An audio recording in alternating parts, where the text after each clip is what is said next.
Assalamu alaikum, which means may peace be upon you. My name is Fardosa Hassan. I'm the Muslim chaplain here at Augsburg. I have a good friend of mine, Najib Isse. He's an also Augsburg alum, 2013.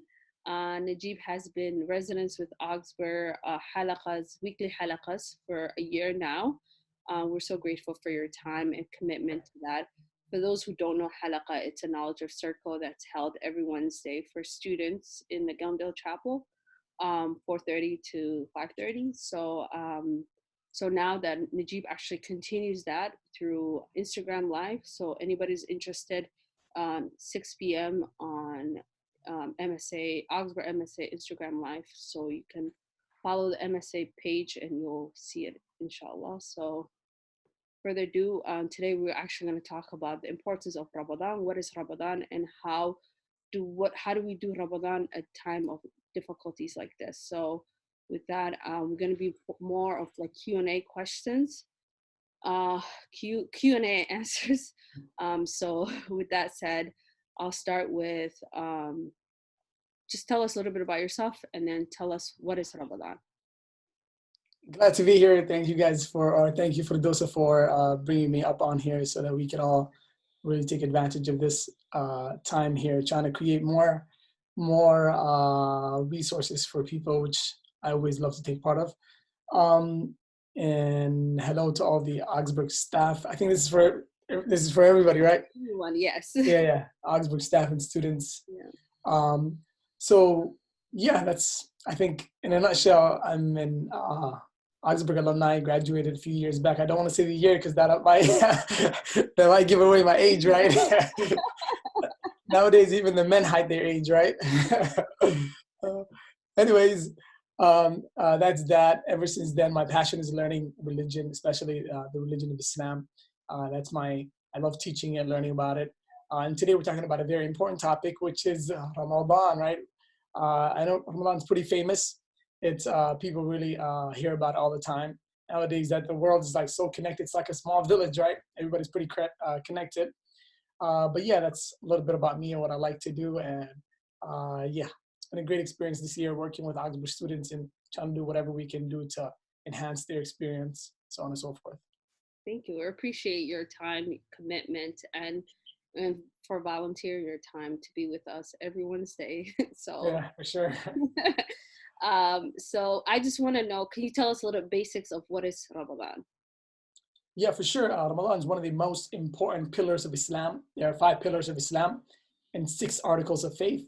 From the pillars of Islam, one of the third, if not the third strongest, is fasting the month of Ramadan, or the 4th strongest. There's a debate between Ramadan and charity, which is zakah, monthly, the yearly allowance that Muslims have to pay in charity. Any saved up wealth or any stored wealth, I should say, that's charity. That's mandatory upon every Muslim who can afford it. So some receive the charity, some have to pay it. But Ramadan is really one of the most foundational pillars in Islam. It happens once a year. It's a month long. We fast from sunrise to sunset. I think everybody kind of knows that. Those are the basics. So fasting meaning no food, no drink, no sexual intimacy for those who are married. You fast from everything. You fast physically, mentally, emotionally, spiritually. You fast from your tongue. Your actions do most of the fasting in reality. Some people might think that fasting is just a food process, but no, in reality, it's like character-wise, you have to fast from a lot of habits that maybe you used to do physically, mentally, emotionally, spiritually. So it's really a process of purification. It's a process of forgiveness, mainly. It's a process where people can really, they have the moment, since they're eating less and committing less sins and really being careful with all of their actions. This in return, it increases people's faith and connectivity and nearness towards God. And so that's really the main point. We focus less on our bodies and more on our soul. And that's what really fasting does. And the month of Ramadan is filled with that. And then there are obviously many different things that you can do in the month of Ramadan that happen only in the month of Ramadan, like prayers at nighttime in the mosques. It's really, everybody comes out, communities connect. It's really a great time for people to see when sometimes you'll see people you haven't seen all year long in the month of Ramadan. I'm sure Fardosa could add to that.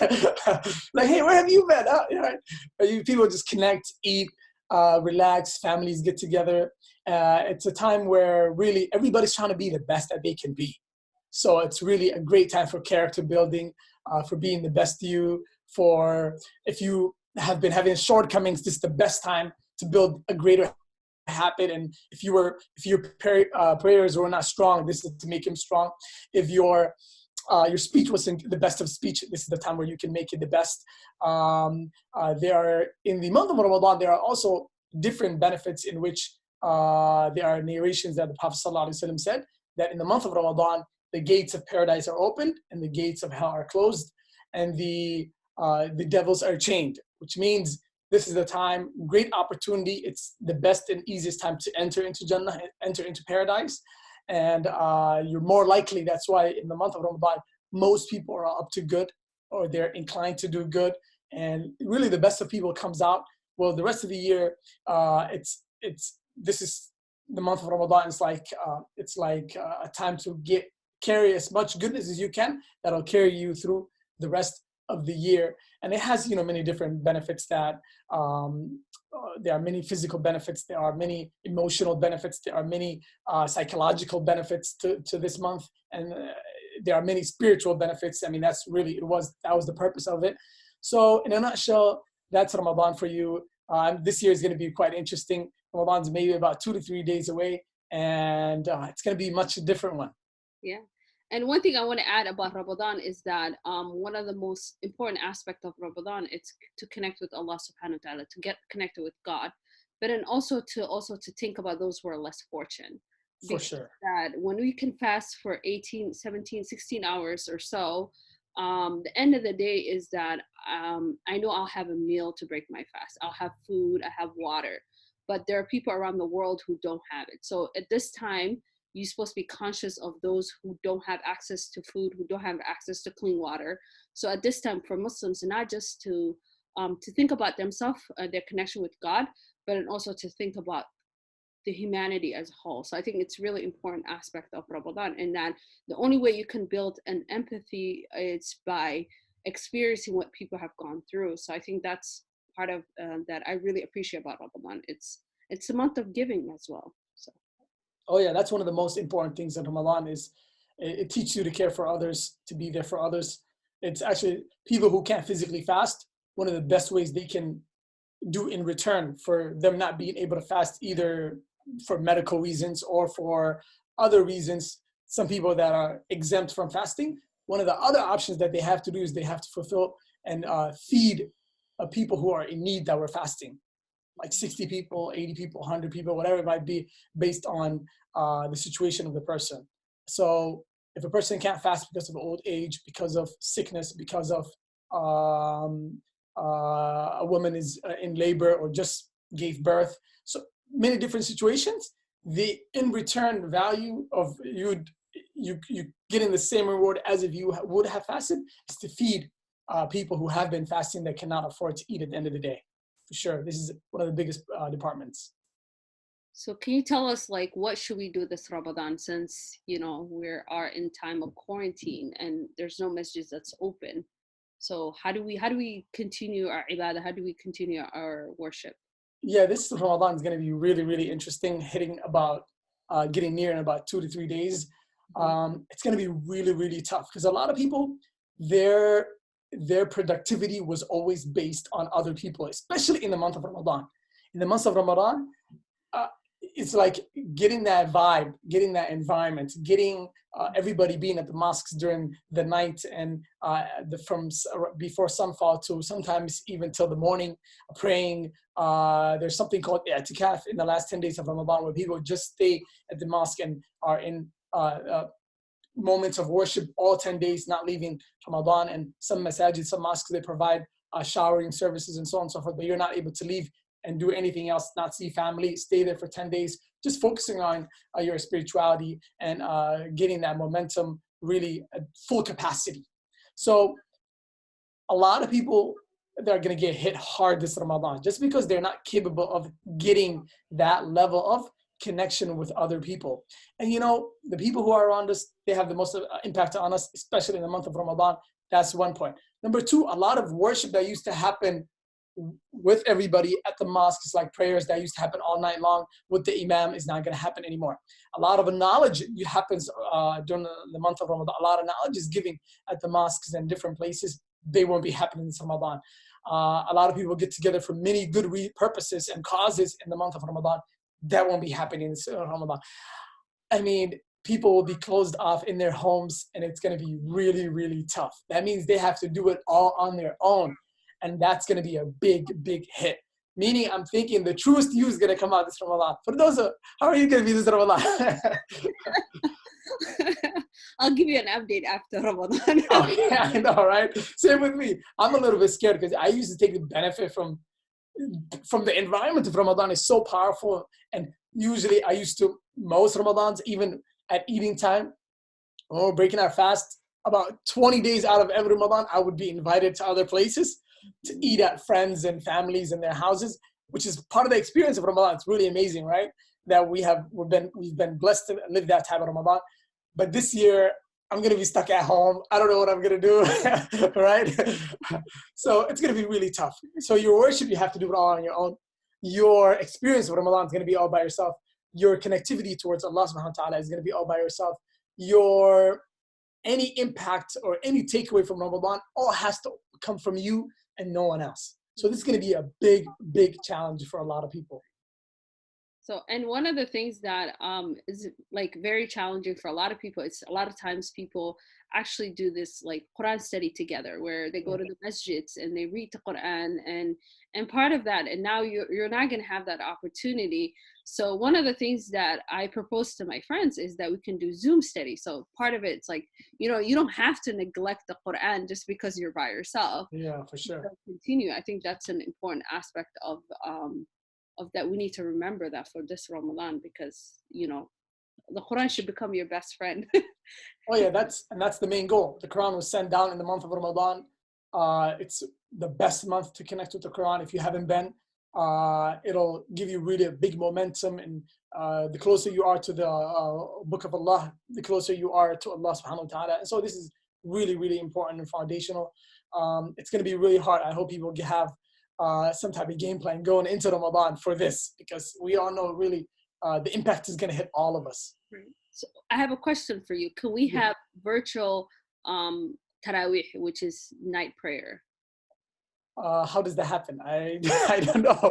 I'm asking if there like masjid that will do lives and then like. I'm not sure. That's a very good question. I want to know. Yeah, I want to know too. I'm not sure, but Salah is something that's so physical oriented. I don't think it's going to be able to. Plus, how do you follow Imam on digitally? I mean, I don't understand. It's just not doable. That would become another big issue there, right? So you know what? The benefit. Let's look at the bright side of things. Yeah. Another really amazing thing of this is a lot of times Ramadan, people a lot of people might not even have, because they're connecting with everybody so much in Ramadan that they might not have time for their own family, or they're always running to the masjid or doing other things. So I think this Ramadan, the bright side is people will have a lot of good time where they'll be able to pray with their own family, hang out with their own family, give more priority to their family. This is something I've struggled with for a long time. In the month of Ramadan, that's maybe the least amount of time I see my own family, right?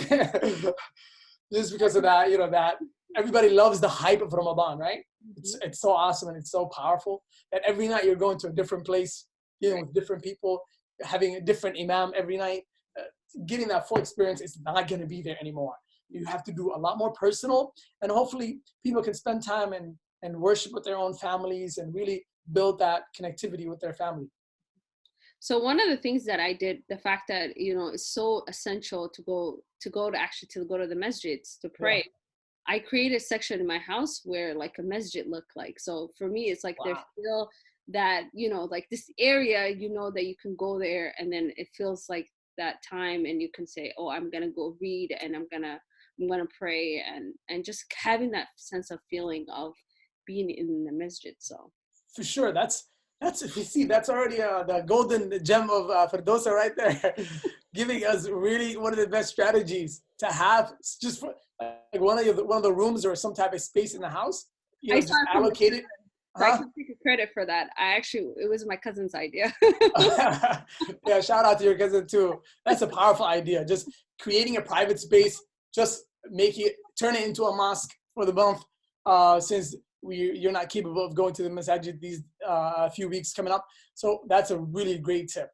Another great tip is really, you know what I mean, have family circles, read the Quran with the family, connect and be in the remembrance of Allah with your family. I mean, this is really a moment where full capacity to give it to your family. You know, this is it's gonna be tough on all of us. But I think the bright side of it is a lot of great time with your family. But let's say we don't have somebody who can maybe even lead us a prayer in our family. So I know some areas it might get a little bit tough, but do the best that you can. You know, do the best.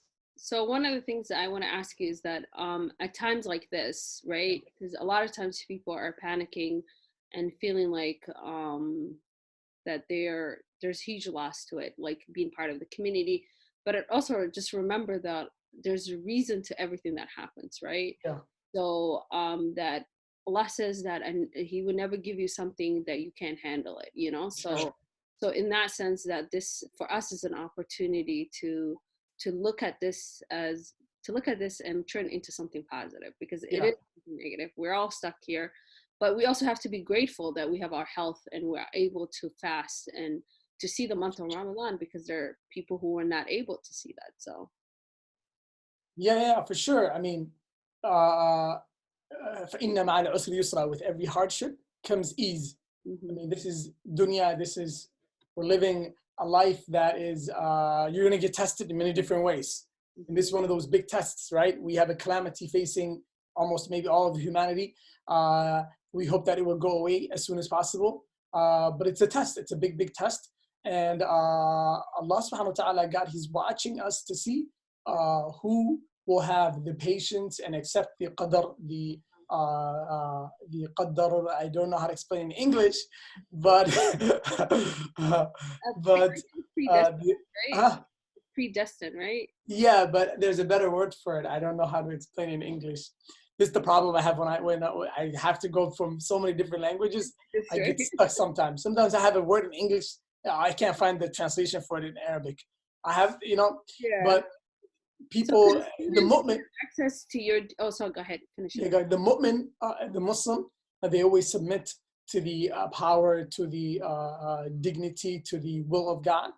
And this is one of the things that Allah subhanahu wa ta'ala has willed to happen. It happened. And so we have to be patient. We have to strive. We have to deal with it and come out of this test as winners and not as people who lost hope. And at the end of the day, they'll come out, even if this is over, they'll come out as people who have lost really the purpose of what they were supposed to gain out of this test, right? Imagine if we were in good at all times, you would never really enjoy the blessings that you have. But so one of the greatest things and the purpose and the wisdom behind tests is that you really realize you never know what you have till it's gone, right? Famous statement. So it's that we should really take full advantage of our blessings. For those who was mentioning earlier, that a lot of people, they died right before Ramadan. A lot of people, they didn't make it. A lot of people, they're not even capable of taking much advantage of.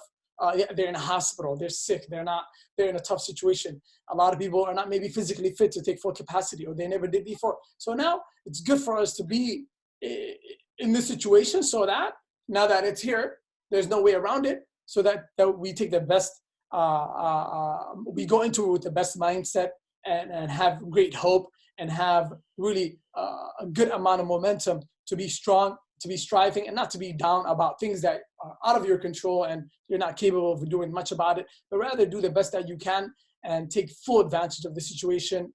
There's goodness in everything, and you gotta seek out the goodness in the situation. Sure. Can students or individuals in the community get access to Deen Love for continue of daily? I know you do it once a week about Ramadan, or is it going to continue for this month, inshallah? Yeah, for sure. Yeah, so you guys can always follow. Students can always follow, and anybody. We have you can follow us on YouTube at Deen Love, DEEN, and Love, some people, I'm assuming I don't have to spell love because everybody knows how to spell it, right? Osborne students, top-notch spellers, right? Anyways, yeah, Love, just for the people who buy instructor, just kidding. Those are like, no, our students are top-notch, right? Anyways, yeah, for sure, you guys can follow us. We're thinking we're gonna be doing something in Ramadan daily, but we're not sure. Especially on YouTube, we'll be posting it. On Instagram, I don't know, we might do some type of benefit daily since everybody's at home. But everything should be, we're trying to plan it out. Hopefully, we'll take full capacity of the situation, and we'll do as much as we can during the month of Ramadan. Let me know if you have any ideas so that we can, whatever we can do for the students. Inshallah. Thank you. Exactly for that. Sure. Yeah. Do you have last minute things that you want to say? Yeah, for sure. I just hope that remember me in your du'as. That's always, I want to give that. Yeah, in your prayers, I should say. Ramadan, one of the greatest times to always to make du'a is in the month of Ramadan. I mean, du'a, in another word, is to seek prayer.